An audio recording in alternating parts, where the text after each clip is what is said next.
Welcome to Kenton's videos. Enjoy the video. You begin by confirming requirements and then launching the Esim flow.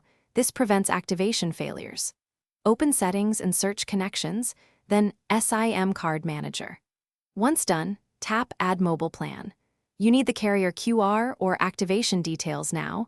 Scan the QR with the camera or enter SMDP Plus info manually. Make sure Wi-Fi is active so the phone fetches profile data quickly, and keep the device charged to avoid mid-process shutdowns. You now complete the core installation steps. After scanning or entering the activation information, follow prompts to download the Esim profile. This can take a minute. When the profile appears, tap it and assign whether it's your default for mobile data or just for calls and texts. You should label the plan so you can tell lines apart quickly.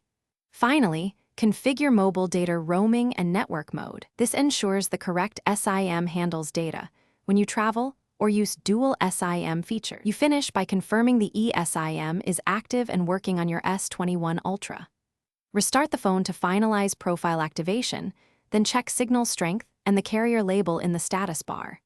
If you don't see service, toggle airplane mode for 10 seconds or reset network settings to clear conflicts.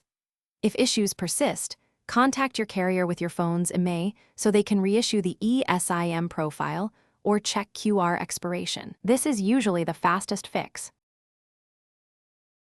Thanks for watching. Consider subscribing if we helped you.